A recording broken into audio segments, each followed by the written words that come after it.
Hi, everyone. Look who's here. Our very favorite Kathy Biehl. Thank you so much for being here. So I've asked Kathy specifically to look at sort of the Canada, US interactions, but we sort of have a little bit of an agenda here. And so I'm going to tell you what we're going to cover. And then I'm going to just shut up and let Kathy do her thing. The first thing we're going to look at is alliances, um, and how they're shifting and how they're changing in the world and what that means. Then we're going to look at how Canada's reacting and coping and what's going on for them. Then we're going to look at Canada and Trump together. And she said something that's a little frightening. Something about astrologically, Canada and Trump are like very similar. Kind of scared me, but I'm just, No, not going to panic. And not then the similar final at thing we're all. going to look at is how Canada and the US are doing right now and what we can anticipate going forward. Kathy, thank you very, very much for being here. We're all so grateful when you bring your smiling, happy, knowledgeable face into us. So please, let's get started. Go for it. I'm going to drink my tea and be quiet. Correction of one thing. Canada and Trump aren't much alike at all, but Oh, Canada and the US are a lot alike. Okay. So Trump's the I feel problem, so not much the better. US. Trump's the problem, not the US. So, big picture, we're in a protracted time of alliances shifting and a big scale and in our personal lives, figuring out situations or realizing that there are situations that we've been relying on that aren't going to support us. And there is a big push to take care of yourself. You see it happening with the EU, all the different EU countries going, oops, the US shield is cracking. We have to do all these things for ourselves. They're reconfiguring, and Canada and Mexico are seeing, oops, can't rely on our neighbors being sane. We've got somebody causing trouble. And there's a big, very quick, very, very quick, figuring out what am I going to do? It's like you've got money promised to you. You have your life built on the assumption you've been relying on something, and then whoop, money gets pulled out from under you, and you very quickly have to make other plans. That's going on for everybody. And part of this, What's planet? What's going on there? Like, what is it? What name should we be scared of hearing? Is it well, Uranus? What is it? no, no, no, no. Well, actually, I was segueing into that. Um, we're finishing, we're in eclipses, all right? Eclipses always bring areas of life up for re-examination and resetting. And in the month of March 2025, we are ending one cycle that's been going on for 2 years and gearing up another one that started last fall. The one that's finishing has been in the signs that deal with relationships, the individual and then the relationship or the ground rules. And these eclipses, which have been going on since March of 2023 in the signs of Aries and Libra, have been pushing everyone and everything toward the individual side of the equation. Like, just go take care of yourself, stop trying to figure out other people, and a lot of agreements getting rewritten. And we're seeing examples of just torn up. Uh, so that is coming to a head, and we're getting the graduation exercise for that at the end of the month. But before I explain about that one, the new cycle that's gearing up has a lot to do with boundaries and healthy decisions, and to what extent we're immersed in everybody else's business. Empathic overload, which is what the emphasis is on this month. The month of March has an increasing number of bodies clustering at the end of the zodiac, at the very end of Pisces, which is like the universal consciousness, universal waters of existence. And the lunar eclipse of March 13th, 14th hit the reset button on boundaries. It was a lunar eclipse in the sign of Virgo requiring redrawing boundaries, which, boundaries are an issue suddenly. borderlines, that sort of thing. Um, but in everybody's lives, I have heard many, many stories of people realizing, some with great sorrow, that they can't ever have the relationships with their family of origin that they had the illusion that they had. Probably things have not been really good for a long time, but stuff has happened to make it really clear that's it, no more. So that's been a big factor. So the cauldron is this. We got all of this. We're all one. We're all interconnected. Everyone's crazy, upside down world. What's real? What's not real? Lots of spin with this big pile up at the end of Pisces, which can be very, very imaginative. And by the way, if any of you have been like binge watching more than usual, or, oh, let's be honest, drinking more than usual. I don't normally drink much, and I had 2 months, guess when it started, of 3 cocktails a night or 2/3 of a bottle of wine a night. So no shame, all right? This is it's easy to go off that way. But the Virgo lunar eclipse had a real Does, strong stop does that mode. apply Yes, to ma'am. chocolate too? Oh yeah, chocolate would Chocolate. work. Okay. Just checking, asking for a friend. Asking for a friend. Yeah, I should switch over from All right. Sazerac and red wine to chocolate. That would be better. Anyway. So we've got all that. Then we had this moment of stop, clearing the fog. Some people coming to their senses, some people realizing, oops, the way I had this illusion about the way life was, and maybe it wasn't really what I thought it was. And now I have to do things to be healthier for myself. So now, as we're moving toward the end of the month, and we have more and more and more bodies in Pisces, there are three other things I want to weave into this. One of it is we have dual retrogrades happening right now, and they're nested within each other. The planet that rules our interactions, our relationships, you might have noticed I mentioned relationships already. Relationships, what we value, how we go, what we desire, has been in a warrior goddess mode since the beginning of, well, since last month, but since the beginning of March. That planet, Venus, has been retrograde, going back over territory from spring of 2017. For anyone that wants to look at their calendar and think, on the 15th, Mercury, planet of communication and getting around, also went retrograde through the same territory. So Mercury and Venus are both retrograde in the sign of Aries, which is very high energy. It's unpremeditated, impulsive, warring. And during this, the U.S. military sites have been scrubbed of mentions of people who are not white males. All right, so that's going back over and trying to erase history. That's a piece of it. People have been taking the streets all over the globe. Huge, huge stuff all over the globe. That's a manifestation of this. And what I find utterly fascinating is these dual retrogrades started at the same spot in the sky, which is where the ending event of the month is taking place. The solar eclipse in Aries, a new moon on the 29th, which is the graduation exercise for the last 2 years of rewriting our relationship agreements and ground rules. So we're going to blast off, excuse me, out of this giant morass of everybody's stuff, but we still have to exist in the same universe with all these other people. So the challenge and the paradox will continue for another 2 years as we have more eclipses in Virgo and Pisces. The challenge will continue of how do all these individual rocket ships all shooting off at once, how do they all travel through the same airspace?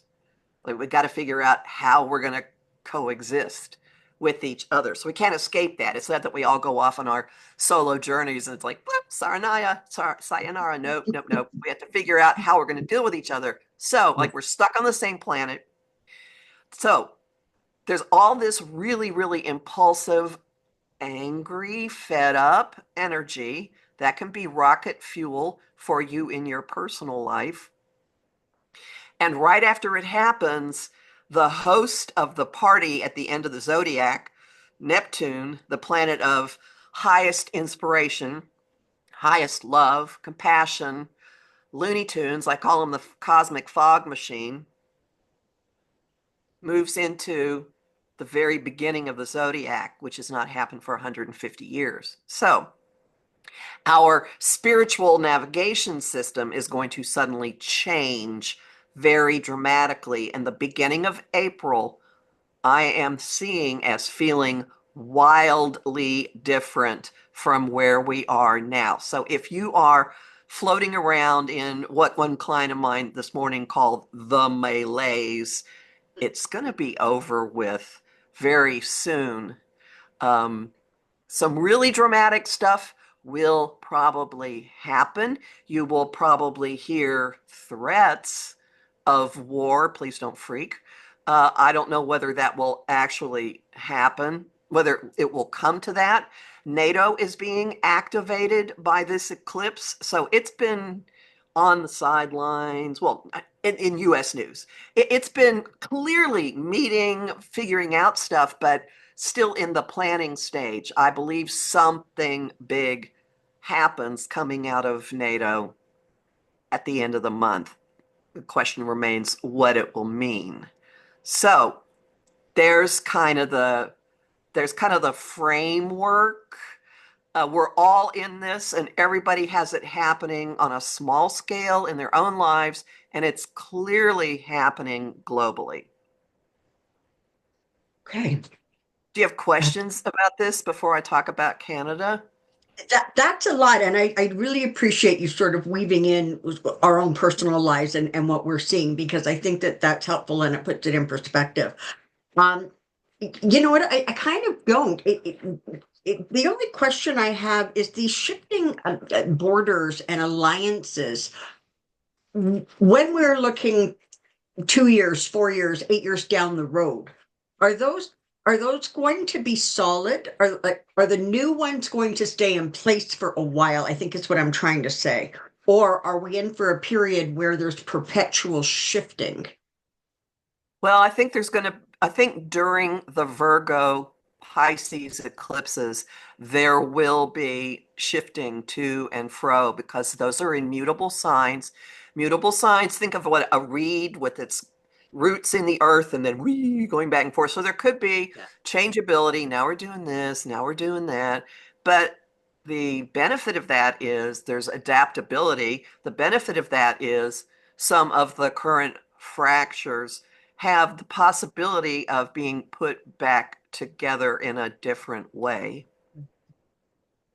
That's a good thing. Right. Moving Yeah, on. moving Moving on. on. Okay.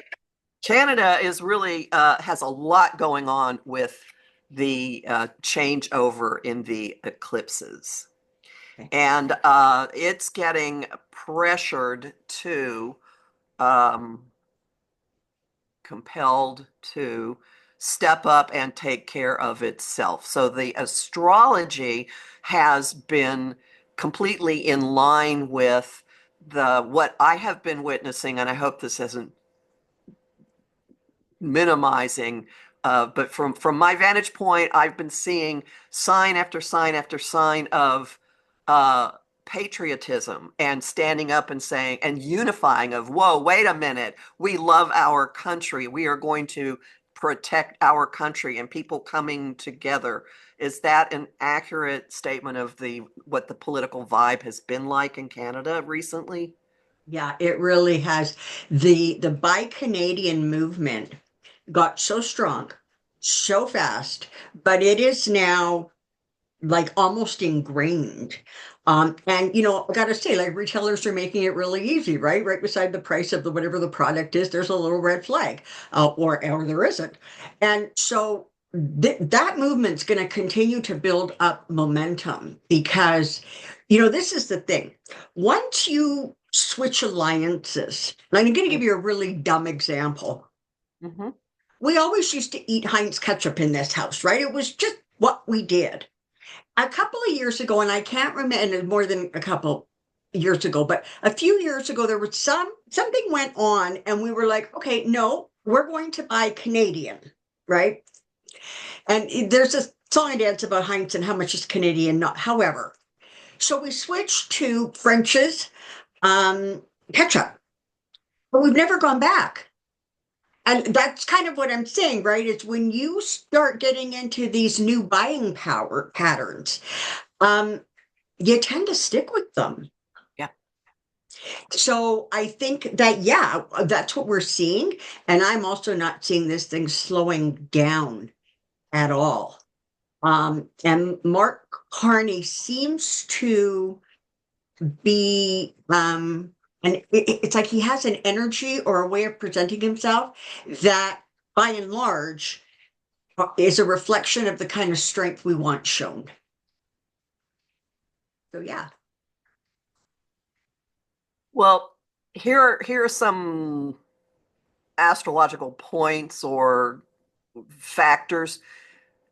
Whether somebody in the US decided to yank the rug out from under Canada or not, it has been in a process since early December of reevaluating and rediscovering what it is, what it stands for, like energetically. And by early May, it will have a very strong and forceful voice on the world stage. And there are other things indicating Canada stepping up and being more of a force to be reckoned with.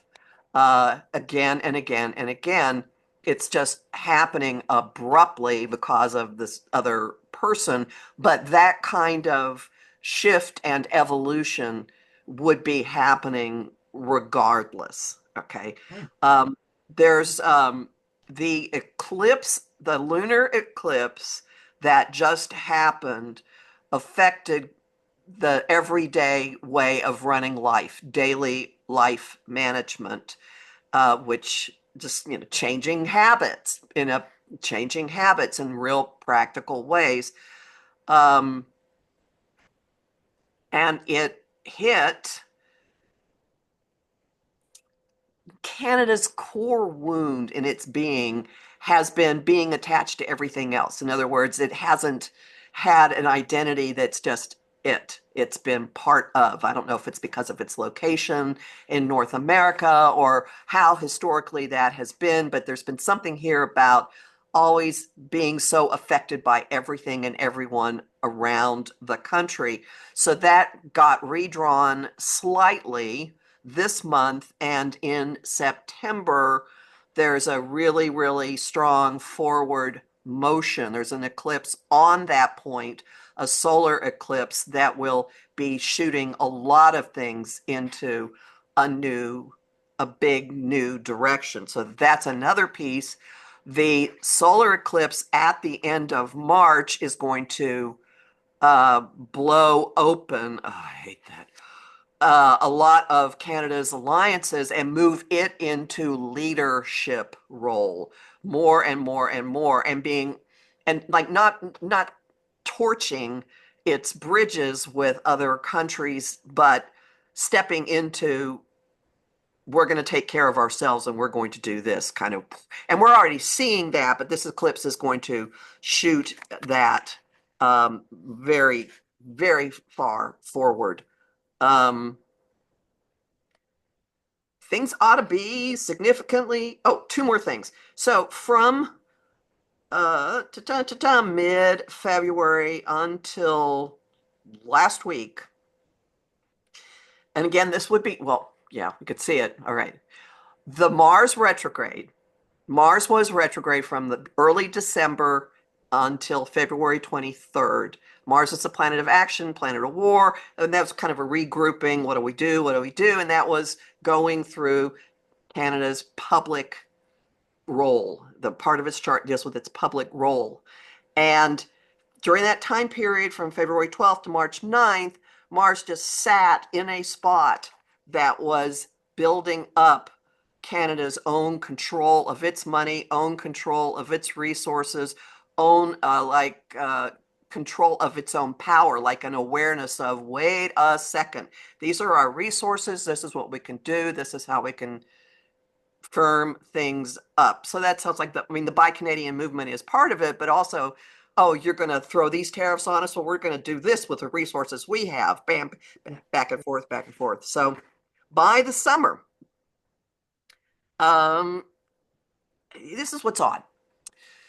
As crazy as so much seems right now, time and again, when I have looked at certain charts, not all, leaders of the Democratic Party in the US, or the voices for, let's deal with this, actually the US chart and now Canada's chart, by the summer, it does look like pretty good, expansive, feeling good, stuff is better. I don't know. I mean, there could be something that happens real suddenly that changes things at some point in mid-June. I won't speculate what that might be. The thing that I think would change everything, I think is going to happen before then.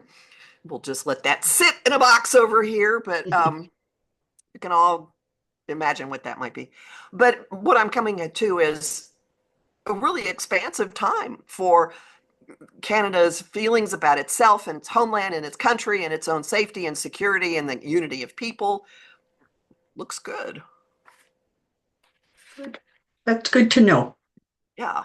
Yeah. So 45 south of us. So the problem here, it's really weird. I decided after I had looked at other charts, I thought, well, let's see what Trump does. Well, Trump has two very strong contacts to Canada's chart, and both of them involve Uranus.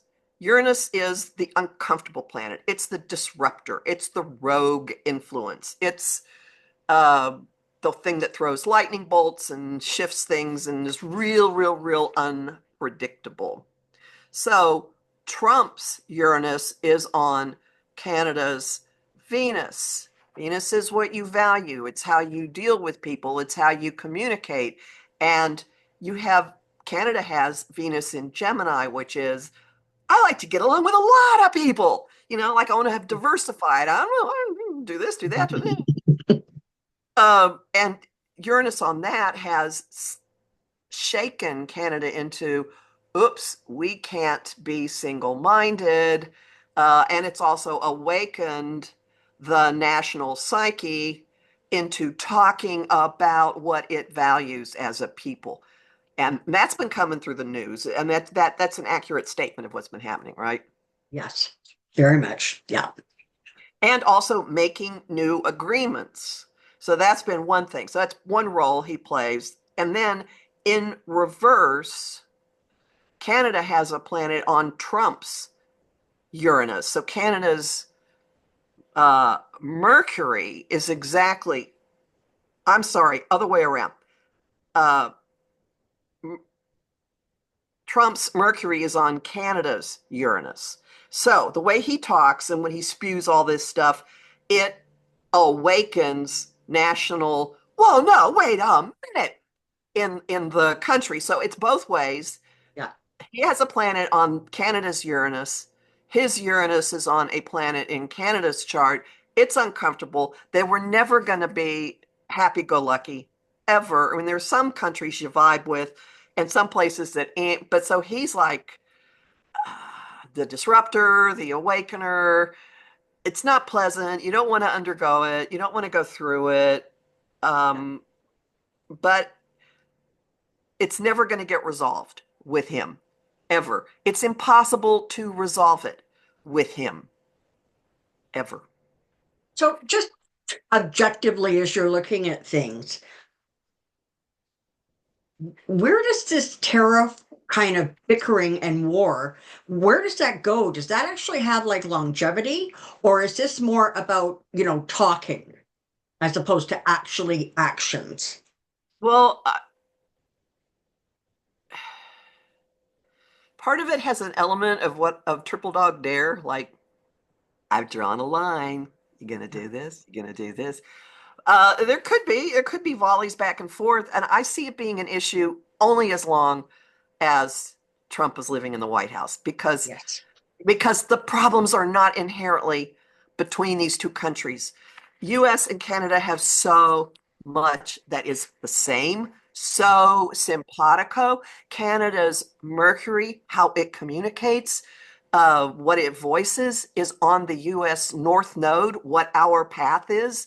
Um, they're both Cancer countries. Uh, the Canada's moon, its people, is conjunct the US Jupiter's. Like, could you? I mean, this is the people going back and forth between the borders because they work just on the other side of the border. The way so many people have been in upstate New York and in Michigan. I know of lots and lots of people that live on one side and just drive over and work on the other side. It's just what you Yep. do. Yeah. It's just an inherent and fundamental similarity and simpatico nature. And by this summer, when this transit that I'll explain in a second happens in June, it's going to go over a bunch of planets in Canada's chart and in the US chart. And it should, now, either it's going to amplify everything into absolute open enemies, or it's going to be reconfirming, which I kind of think it's going to be doing. Jupiter, Jupiter's the guy that I say he ups the ante of any action he's near. He just gets big and big and big and big and big. Jupiter in early June is moving into the sign of Cancer, where it hasn't been for 12 years. Now, before it gets there, there could be a lot of bluster and craziness. But um, as soon as it does that, it crosses the US Cancer, it crosses Canada's moon, it crosses the US Jupiter, it crosses Canada's Uranus. So something breaks open, something changes, and then it just keeps going back and forth over. Canada's sun is in Cancer, the US sun is in Cancer. There's a similarity. There's a Yeah. similarity. And the importance of this, I think, is the role of Uranus in the Canadian chart. And the importance of this, I think, is when we get through this unfortunate chapter in history, Canada will be much more independent and its own being in this relationship and not just going along for the ride or, oh, we're stuck or, oh, you have to help us. It's like, no, no, no, no, No. no, no. We're standing Okay. on our own by ourselves. Here we are. We have our own right to exist. We can manage just fine. So it's by choice and not, it's like the codependency is breaking. If there was Not a some, bad thing at all. Not a bad no, thing. no, no, no, no, not at all. And I don't um, think basic people of the two countries want what's going on here. We want to get back to that space where it's comfortable. Um, but as I said, once things settle into a certain pattern, they don't get changed overnight. And I think, speaking as a Canadian, my biggest concern is that, you know, 4 years from now, the US government shifts, it changes. But the thing is I can actually see Canadians pulling back and say, okay, let's wait for another 4 years and see what happens. Right? Because what happened should never, ever have happened. And it did. And okay, we're all learning the wisdoms and gaining the lessons. But I think that it has made Canadians skittish.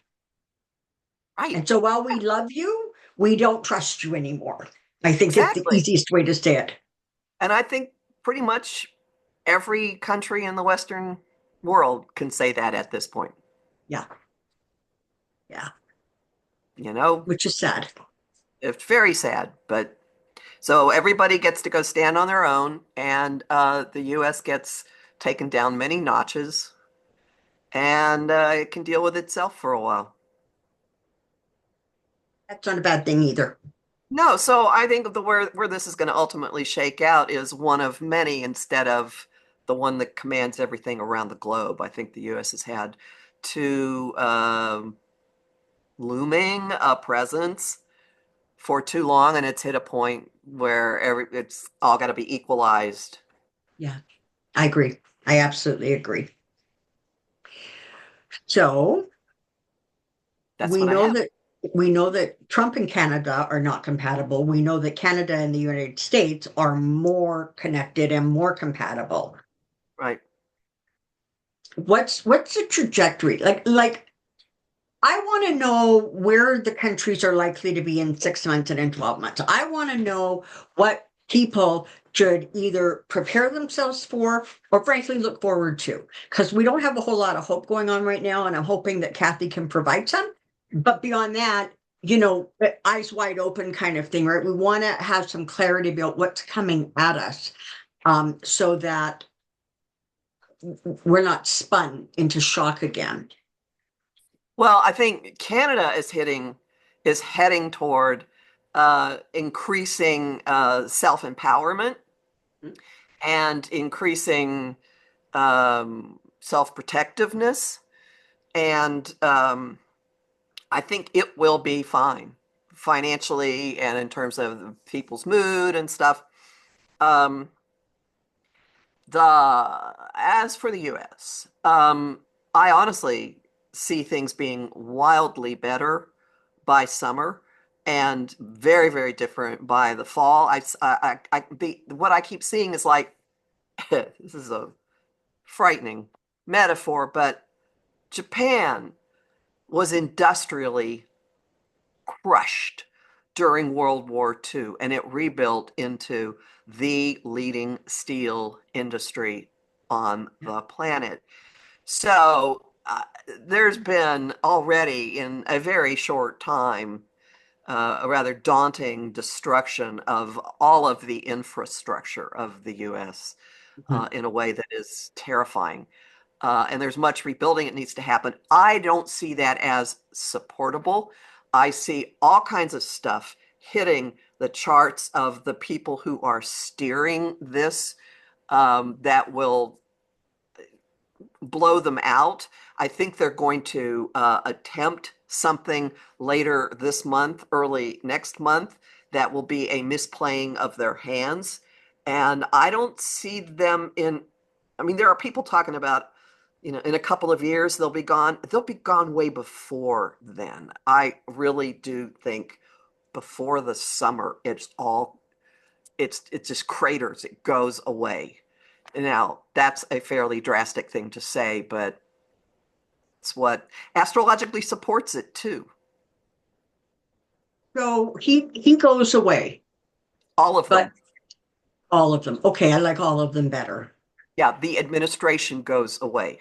There is more and more talk coming into the mainstream about election manipulation, interference. There are organizations that are looking at stuff in various swing states. Anonymous, those hackers are getting very, very vocal, claiming that they have found stuff in 3 states specifically. They're also taking credit for taking the platform X down. They're going after platforms. I don't know. Who knows whether those people are crazy or whether they're really onto something, but there's just a lot of stuff happening. Mike Pence has been saying very strange and interesting things. He's quoting the Bible now, politically. At any rate, I do think there's something building, and I am not alone in thinking that the moment that an order comes out for the military to do something that is absolutely wrong, it all falls down. And I don't know if that will be, oh, we're going to send troops to go help Russia, or, oh, we're declaring martial law in the US. If he pulls that, he will be surprised at how it turns around on I him. would think. So just a question. Canada is, I'm anticipating personally that Carney is going to call for an election probably within the week. So that takes us 6 weeks from now, roundabout. Is there anything going on in Canada's chart that can indicate whether we're going to continue to move forward with sort of that liberal government, or if the more conservative branch is sort of poised to strike. And the reason I ask that is because Polyev, who is the leader of the conservatives, one of his like biggest supporters, yeah, EM. So I'm starting to get concerned about literally vote interference coming in to this next election because frankly, what a lot of people with a lot of power do not want to see is, you know, a carney in the White House versus somebody who has openly said he idolizes Trump. Is there anything there that can give us a heads up? Something very,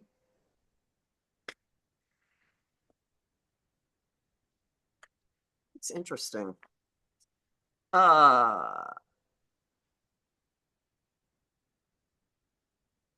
Well, I just come back to when would if there's an election in about 6 weeks, would the new government come in early in May? Or would there be a Yeah, delay? Okay. yeah, because Uh, there's a small transition period. okay. What was going on in early December politically?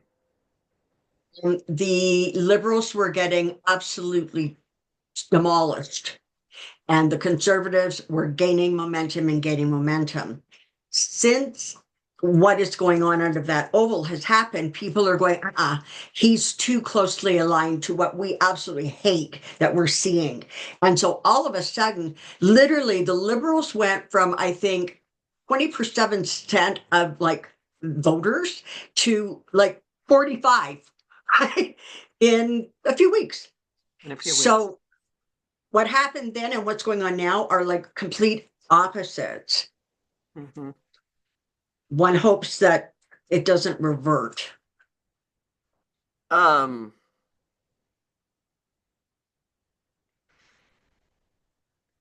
it don't scream. It could go either way. I could make an argument for either happening. I could make a very strong argument for the vote going absolutely differently than it looked like it was going to go in December. Um, very, actually, very, very strongly. The social media will be real important, which of course plays a role. And I don't know if there will be an indictment coming out of Europe before then that would definitely change some things. I do know that there are other countries in Europe that are investigating stuff he did in their elections.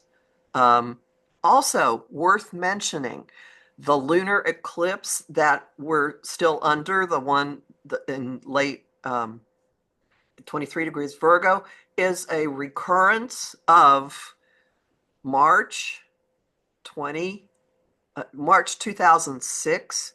There was a lunar eclipse at the same spot then, and a couple of things that happened that are noteworthy are one, Twitter was founded and the first tweet was sent out. And two, an election was thrown out in Belarus because of interference. A presidential election, people took to the streets, and the falsely elected president was thrown out. So we're in a recurrence of that. Um, that's happening. There's an element of that going on behind the scenes in people's psyches in Canada. A lot of planning and plotting behind the scenes. There's probably a terrific amount of dark money in ways that isn't normal, ways that aren't normal for what happens there. I mean, you don't have the burden of that ridiculous Citizens United decision that allows corporations, but things happen in backwards ways. So it's very possible that a lot of corrupt investments or money funneling already happened. But there are good indicators for it not going that way, for for something going in a different direction. And a lot of things are going to tumble. I can't stress enough, what is going on in Washington is unsustainable. It's happening too quickly for the changes to amount to anything with lasting power. When people go into corporations and they want to restructure them, they have a rollout. They just don't go. This is break and raid Yeah. behavior. It doesn't have staying power as part of it. And when you add to it that one of the, well, there were multiple agendas going on here that aligned. One agenda was, I want to buy the government. That's EM. It's mine. I'm going to take it over. One of them is, I want the US to be a satellite. Guess who that one is? And then the other one is, I don't want my fat ass in jail. So those aligned, same end, different reasons. But what they're up to now isn't the same thing. So, Okay. So, in wrapping up, overall, Canada-US relations are likely to get better as we go they'll be forward, different, but they'll get better. They'll be different. but Canada will that be we much need more to, its own being. okay, and we need to be really mindful that between sort of now and the first week of April, things are going to be a little crazy and chaotic. There. Yeah, into April. Yeah. But it'll suddenly feel really, really different. There'll be a new energy motivating people with Neptune moving into Aries. You're going to hear a lot of scary talk Mhm. about, oh my God, the last time this happened, the United States had civil war. Yeah. Okay, yeah, well, the last time Pluto went into Aquarius, blood flowed in the streets of Paris. We're not seeing that. That was the French Revolution. Yeah. At the end of May, Saturn, which is, I call the planet of adulting, follows Neptune into Aries. And I'm seeing that as a natural governor coming into place for all of this energy.